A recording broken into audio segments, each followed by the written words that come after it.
Tim penyidik Polda Jabar dibantu Polres Cirebon melakukan pengecekan di sejumlah TKP prarekonstruksi kasus Vina Cirebon, Rabu, 29 Mei 2024, malam. Para terpidana kasus pembunuhan Vina dan kekasihnya Eki diketahui juga turut dihadirkan. Tempat yang diperiksa yakni tempat nongkrong para pelaku, warung di sekitar tempat nongkrong, tempat eksekusi, hingga flyover Talun.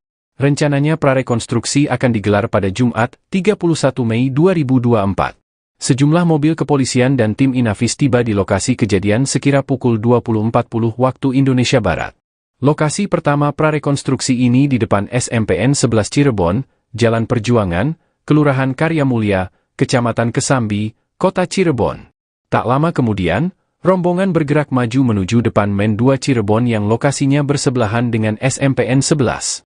Namun, ini hanya berlangsung sebentar sebelum mereka bergerak ke Jembatan Talun, Kabupaten Cirebon, lokasi ditemukannya Vina dan Eki. Di titik tersebut, petugas menyemprotkan cat untuk menggambarkan posisi tubuh korban yang tergeletak. Pelaksanaan ini berlangsung sekitar 30 menit. Di lokasi utama di Gang Bakti 1 Kampung Karya Bakti, Kelurahan Karya Mulya, Kota Cirebon, telah dipasang garis polisi dan dijaga beberapa personel kepolisian. Adapun, dalam prarekonstruksi tersebut, keluarga Pegi Setiawan, yang terdiri atas ibunda Pegi dan 2 adiknya turut hadir. Gimana Pak Tony? Ya, jadi kami ini sebenarnya tidak dikabari ya mengenai rekonstruksi ini. Ya, kami kuasa hukum tidak dikabari. Kami malah tahunya dari rekan-rekan media.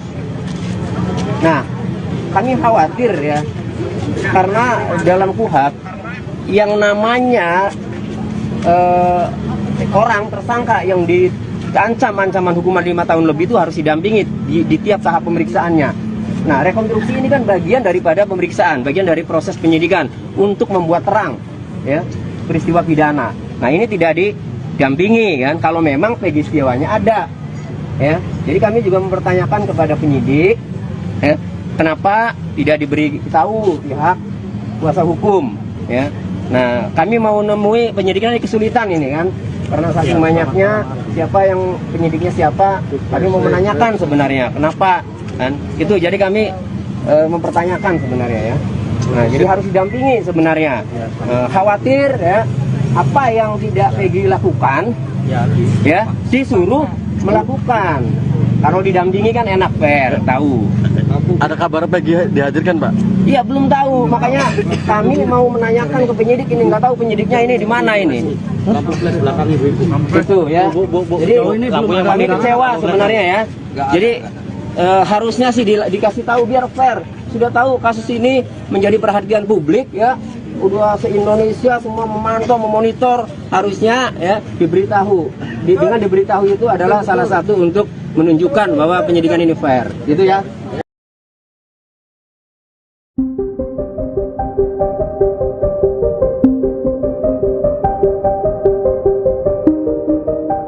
Diolipa Yumara, mantan pengacara Baradae di kasus pembunuhan Brigadir J dengan terdakwa Ferdi Sambo, mengaku siap membela Pegi Setiawan. Sedangkan pengacara kondang Hotman Paris sudah turun tangan dan menjadi bagian dari tim kuasa hukum keluarga Vina Cirebon. Diketahui Pegi Setiawan merupakan DPO kasus Vina telah ditetapkan sebagai tersangka. Dikutip dari tribunnews.com, Pegi menyangkal terlibat kasus pembunuhan Vina yang viral dengan sebutan Vina Cirebon. Alhasil sejumlah pengacara turun tangan membela Pegi karena mereka merasa Pegi tidak bersalah atas kasus menghebohkan 8 tahun silam. Namun pengacara kondang Hotman Paris telah menjadi bagian dari tim kuasa hukum keluarga Vina Cirebon. Sementara itu, Diolipa Yumara, ex mantan Baradae, siap membantu Pegi menghadapi tuduhan terlibat pembunuhan Vina dan Eki. Melihat sisi kemanusiaan, Diolipa Yumara mengaku siap membantu setiap orang termasuk Pegi Setiawan alias Perong. Ia pun menyayangkan kasus Vina yang tergolong lama sehingga membuat rumit. Ia juga meminta Pegi Setiawan dilepaskan jika alat bukti dan lainnya di persidangan tak cukup kuat untuk menghukum Pegi. AF mengaku masih ingat dengan wajah 9 pelaku yang ia lihat di TKP pembunuhan Vina dan Eki pada 27 Agustus 2016 lalu. Bahkan AF masih hafal wajah Peggy Setiawan yang menjadi tersangka yang ditangkap beberapa hari lalu. Hal ini karena AF sempat berkonflik dengan Peggy CS. Dikutip dari tribunnews.com, AF mengaku pernah dipukuli oleh para pelaku kasus Vina Cirebon 8 tahun silam. Awalnya AF tidak tahu bahwa geng motor yang sering nongkrong di depan tempat kerjanya adalah pelaku pembunuhan Vina dan Eki. Sebab di malam kejadian AF cuma melihat momen sekilas Vina dan Eki dilempari batu oleh geng motor tersebut. Namun saat ditanyai soal sosok para pelaku yang melempari dan mengejar Vina Eki, AF mengaku tahu wajah mereka. Terutama Peggy. AF ternyata masih hafal wajah Peggy meski kejadian tersebut sudah berlalu 8 tahun lalu. Dicecar soal sosok Peggy, AF mengaku siap bersumpah di pengadilan bahwa AF melihat Peggy ada di TKP saat pembunuhan Vina dan Eki. Terlepas itu, ibu Peggy sebut AF fitnah anaknya sebagai pelaku pembunuhan Vina Cirebon. Menurut Kartini, putranya menjadi korban kesaksian palsu pria bernama AF. Ia menegaskan jika anaknya Peggy tak tahu soal apapun soal kasus pembunuhan Vina dan Eki.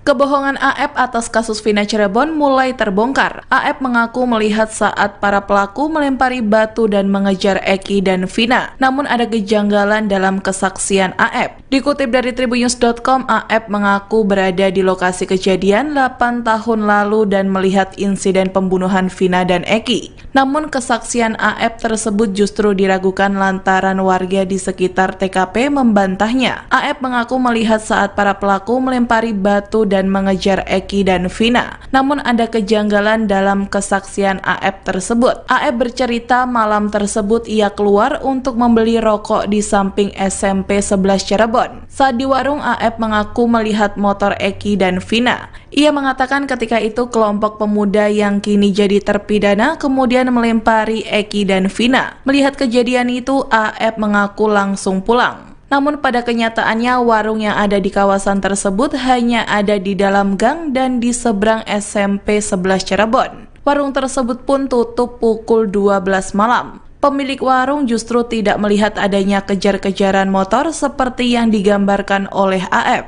Seorang warga, Ferry, bahkan sangat meragukan kesaksian AF. Menurutnya jarak pandang dari warung ke lokasi nongkrong sangatlah jauh. Jadi terhadap DPO yang katanya sudah tertangkap bernama Peggy, sikap keluarga adalah jangan di Polda Jabar agar jangan bikin. Pengacara kondang Hotman Paris Sutopo yang menegaskan bahwa 5 terpidana kasus pembunuhan Vina menyatakan bahwa Peggy Setiawan bukan bagian dari pelaku. Hal ini diuraikan kembali oleh kelima terpidana dalam berita acara pemeriksaan atau BAP terbaru. Hotman Paris menegaskan bahwa dalam BAP terbaru, 5 terpidana menyatakan Peggy bukan pelaku, sementara seorang terpidana mengaku Peggy bagian dari pelaku pembunuhan Vina. Hotman dan pihak keluarga Vina pun menyatakan bahwa seharusnya kepolisian melakukan penyelidikan secara menyeluruh sebelum menetapkan Peggy sebagai tersangka. Hotman juga menyebut bahwa Polda Jawa Barat belum berhasil menangkap pelaku sebenarnya pembunuhan Vina, termasuk saat Polda Jawa Barat menghapus 2 DPO yang dianggap fiktif. Hotman merasa sanksi pasalnya 3 nama DPO tertera dalam surat dakwaan hingga BAP dari 8 terpidana yang sudah divonis. Hotman mengatakan pihaknya dan keluarga Vina merasa tidak terima dengan penghapusan 2 DPO oleh Polda Jawa Barat. Jadi terhadap DPO yang katanya sudah tertangkap bernama Peggy, sikap keluarga adalah jangan di Polda Jabar agar jangan bikin tergesa-gesa membuat keputusan bahwa dia adalah pelaku begitu. Oke, sebagai tambahan, kami mendapat informasi bahwa 6 dari terpidana ini sudah di BAP lagi oleh Polda Jabar dalam minggu-minggu terakhir ini. Ternyata katanya 5 terpidana ini mengatakan bukan Peggy pelaku yang DPO, hanya 1 yang mengaku. Jadi 5 lawan 1. 5 terpidana ini mengatakan di BAB bahwa bukan Peggy pelakunya yang DPO, sedangkan 1 mengakui. Jadi 5 lawan 1. Itu terhadap Peggy. Ya. Jadi terhadap Peggy, keluarga mengatakan agar Polda Jabar jangan dulu terburu-buru mengambil keputusan bahwa Peggy adalah yang pelaku DPO.